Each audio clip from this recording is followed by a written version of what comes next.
My name is Sushila Gorangi Devidasi, and I was a teacher this year for the Govinda class, grades 7 through 9. And I had two assistants this year as well, Asta, who couldn't be here today, and Shashank, my younger brother. So it was my first year as an actual teacher instead of an assistant for many, many years. So this was a new thing for me as well as my assistants and the students I was teaching.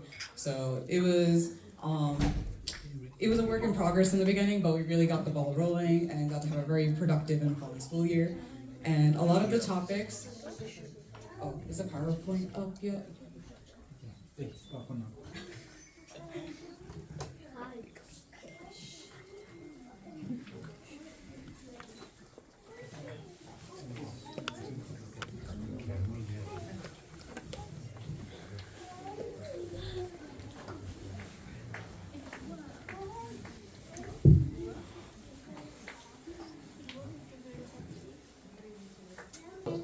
Alright. So, this year our theme we decided would be paragons of service and the lessons we learned from them. So, what is a paragon? Next slide. Yeah. So, a paragon is a person who's regarded as a perfect example of some sort of quality. And that quality we're talking about today is service, right? So Krishna consciousness is not an easy path for any of us. There are times that we need guidance and inspiration from those of us who have, done more and experienced more and have progressed more, right? So when we hit a wall or lose motivation, we need role models to look up to and learn from them because they've approached their practices of service in a more perfect manner and dedicated themselves to perfecting that practice as well. So there's a lot that we can learn from them. So throughout our Vedic history, there's quite a number of paragons of service, right, that have made their impact by showing us how to do different kinds of service in the most perfect ways possible. So learning from example doesn't necessarily mean we have to copy it 100%, but it's essential that we grab the essence of what's working for them and try to implement it in our own ways, in our own lives, to even make a little bit progress in what we're doing in spirituality. So we're going to dive into our first section. Next slide.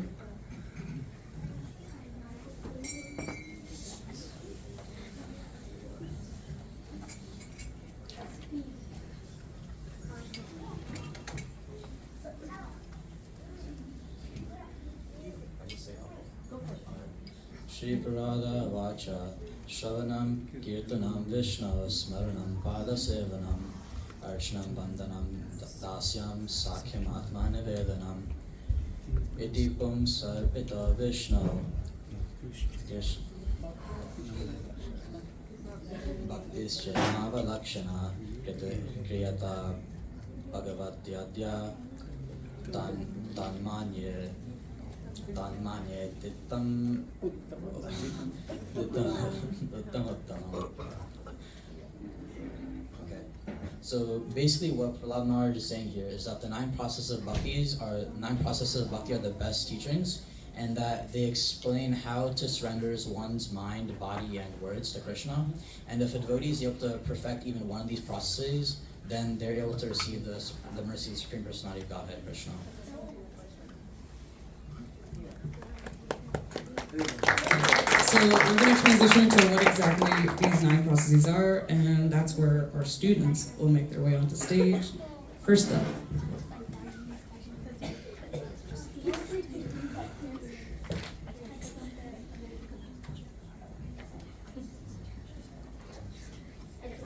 The first process of devotional service is known as Shravanam, or hearing. Ways you can achieve this is listening to lectures, hearing knowledgeable things from other devotees, hearing the holy name, and Haritham. Can anyone tell me who the Vedic example for this process is? Okay. Parikshit Maharaj was in the womb of his mother Uttara, and after the Mahabharata, the son of Dronacharya tried to kill the entire fund of a dynasty with his Brahmastra, including Maharaj Parikshit. To save the child, Lord Krishna entered the womb of the mother and saved her. Soon after, Maharaj Parikshit became the ruler of the whole world. And once, when he was hunting, he became quite famished and found the ashram of a rishi who was in deep meditation. He soon asked the sage for some water, and when he didn't respond, Maharaj Parikshit put a snake around the rishi's neck. the son of the sage, saw this act happening and cursed Maharaj Parikshit to be bitten by a snake. Now, being a great devotee of the Lord, Maharaj Parikshit went to go see Sukadev Goswami to recall the pastimes of the Lord. After not eating for many days and being purified by the Harikatha, when the snake bird finally did come to bite him, it burst into flames. I can apply this process of devotional service in my life by listening to lectures, being more attentive in class, along with listening to the pastimes of the Lord. The second process of devotional service is kirtanam, or also known as chanting. You can achieve this by engaging in kirtan, doing attentive japa, and chanting the holy names. Who is the Vedic example for this process? In his past life, Sukadev Goswami was Radharani's parrot, also known as Sukha. And when he was looking for a place to hear Harikatha, he soon reached Kailash and found Shiv Bhagwan narrating the Srimad Bhagavatam to his wife Parvati. Sukha hid himself in the vegetation near the area, and while Shiva was speaking, Parvati would make noises to make it seem like she was listening, but she soon fell asleep. Once Shiva did wake up from the meditation, he found Parvati Devi begging for forgiveness, as she was asleep the whole time. Shiva was astonished and was questioning who was making the noises, and shortly after, the couple spotted a parrot and figured out it was them. The boy soon became famous as Sukadev Goswami, being known as the one who narrated the Srimad Bhagavatam to Maharaj Parikshit. I can apply kirtanam in my daily life by chanting daily and doing kirtan to please the Lord.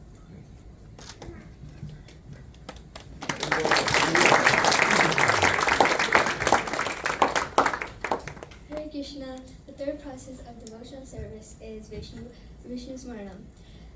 The meaning of Vishnu Smaranam is remembering Krishna. One example of Vishnu Smaranam is chanting and reading the pastimes of Krishna. Another example is going to mandir and doing sadhana. Who is the Vedic example for this process?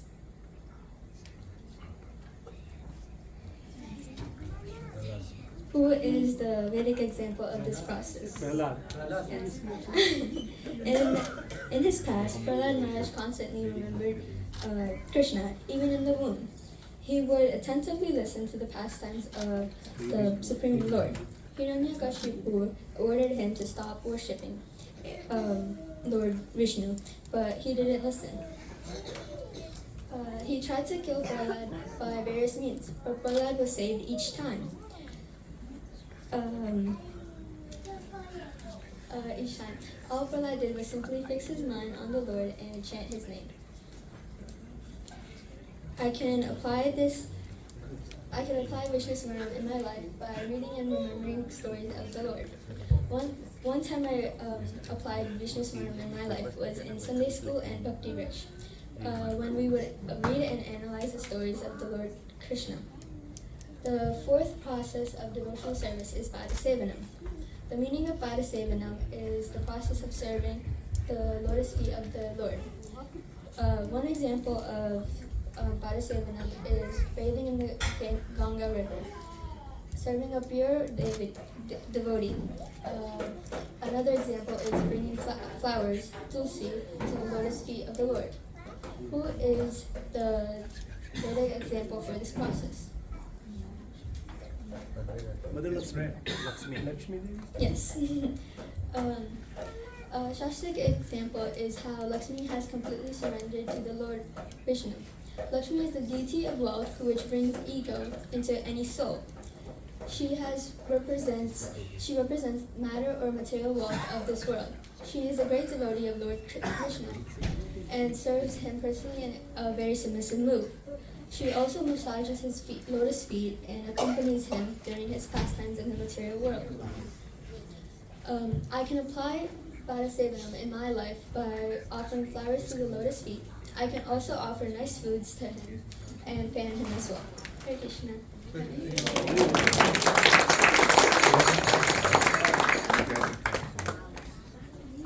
Hare Krishna.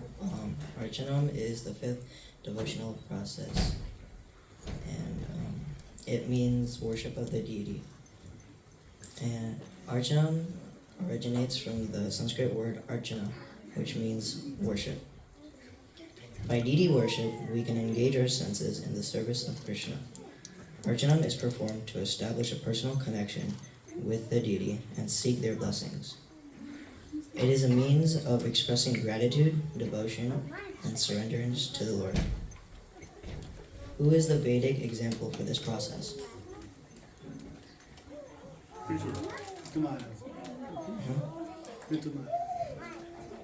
So, King Prithu was formed from the upper part of the evil king Grana's body.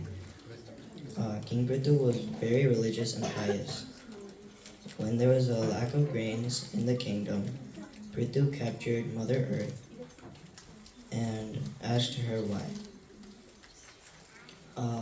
Mother Earth said that there was a lack of grains in his kingdom because many people were doing sinful activities there.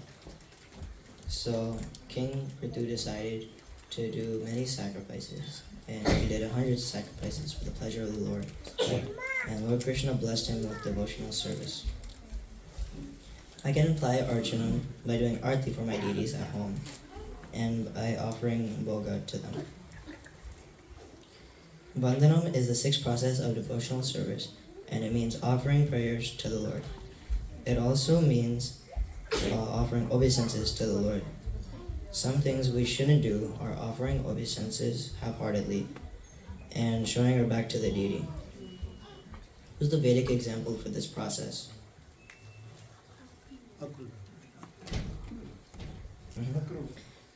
Akrura was Krishna's uncle and a great devotee of Lord Krishna, and he attained success in devotional service to the Lord by the one single process of offering prayers. King Kamsa sent many demons to kill Krishna, but they all failed, and Krishna killed the demons first. So King Kamsa decided to kill Krishna himself. So he ordered Akrura to go to Vrindavan to pick up Krishna and Balaram to come to Mathura for the festival. And when Akrura came to Vrindavan, he saw the footprints of the cows and Krishna. And he hopped off the chariot to bow down to the footprints out of respect. Akrura took a dip in the Yamuna River and saw Krishna and Balaram as the Supreme Personality of Godhead. And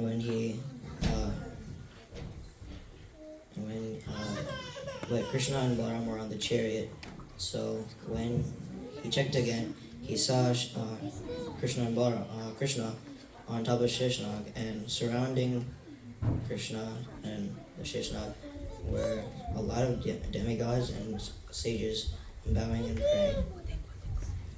And when they reached Mathura, Akrura asked Krishna to come to his house, but Krishna said that when he's finished killing all the demons, he'll come to his house. I can practice Vandanam by properly offering obeisances to the deities and making prayers to the deities to ask for me to become a better devotee.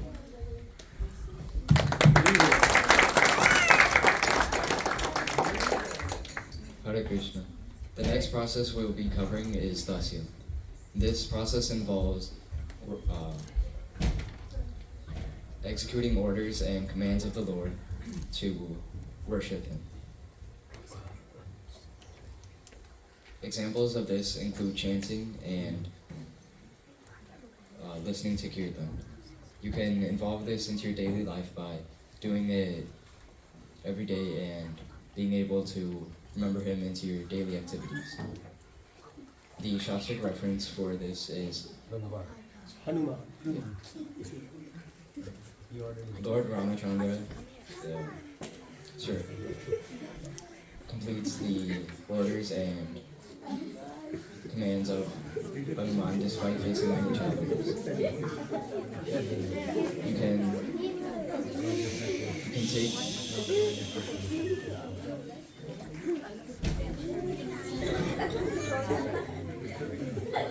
and he was able to carry out the instructions despite facing many challenges. You can take inspiration from this and try to include it into your daily life.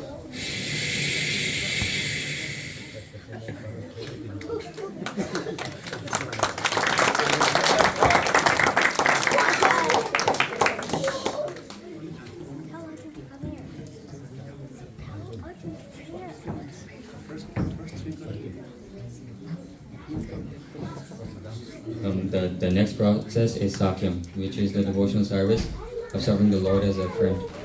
Some examples of executing this process are spending time with other devotees, engaging in kirtan, giving encouragement to other devotees,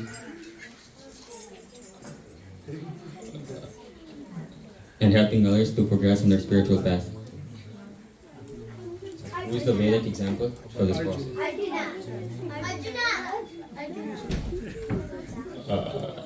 Sure. Okay. The Shastric reference from the reading is when Sudama, who was a childhood friend of Lord Krishna, also a Brahmin, seeked help with his wife's instruction. His wife wanted him to seek Krishna's help for financial support. And sent Sudama, but instead Sudama didn't ask Krishna for financial support, and he instead offered him chipped rice, which Krishna really valued.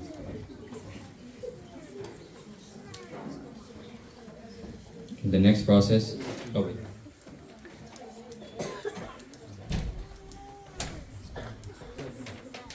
How can you apply Sakyam into your own life?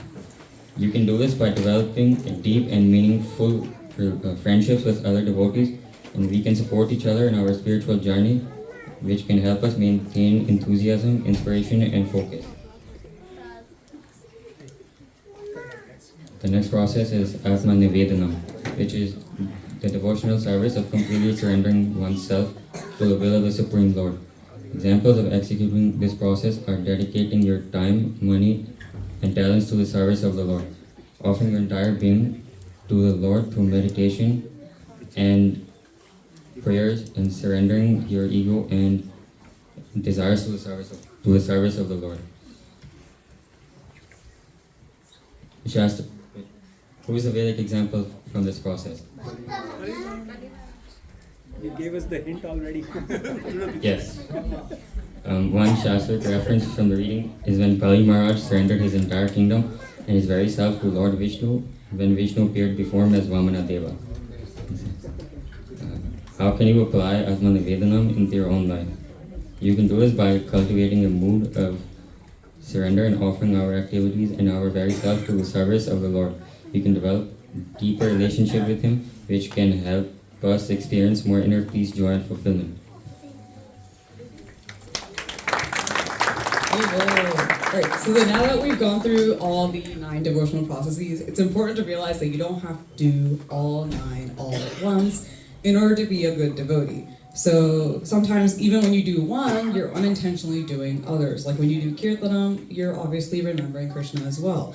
So it's not like a do-all kind of situation, right? And it's okay to even have preferences. So I'm gonna want like the kids to kind of just come up a little bit. So while we were discussing the 9 devotional processes, an ongoing discussion with the students was which one do they feel like it appeals most to them, or which one do they find themselves participating in the most. So I'm gonna hand it off to each of them, and they'll explain which process appeals to them the most and why.